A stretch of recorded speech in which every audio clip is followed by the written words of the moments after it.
జేఏసీలుగా ఉన్నాయి, అదేవిధంగా ట్రైబల్ జేఏసీగా ఉన్నాం. మేమందరం కూడా ఇవాళ అన్ని రైట్స్ ఉన్నాయి. ఇవాళ జీవో నెంబర్ 3 ఏదైతే పునఃసత్వ ప్రమోషన్ కోసము 3 దశాబ్దాలు ఫైట్ చేస్తే గానీ మొన్న 2015లో జరగలేదు. అంటే మనకు అవకాశం వచ్చింది. అంటే దీన్ని బట్టి ఏమర్థమవుతుంది?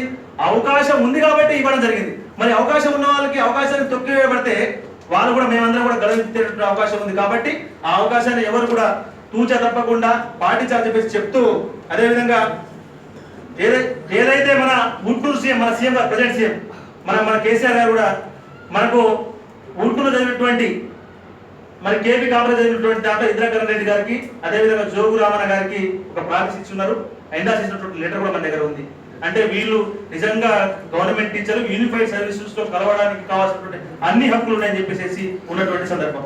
ఈ మధ్యన మనం జేడీ గారి దగ్గర పోతే, మన డిఎస్సి సిఎన్డిఎస్ జేడీ గారి దగ్గర పోతే లక్ష్మణ్ ఇవాళ 4 డిపార్ట్మెంట్ 32 జీవో ఉంది 1988లో.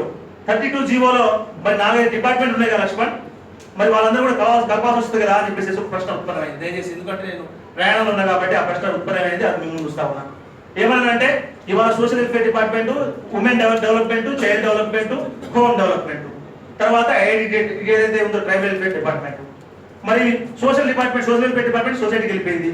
ఉమెన్ అండ్ చైల్డ్ డిపార్ట్మెంట్ అంటే అంగన్వాడీ, హోమ్ డిపార్ట్మెంట్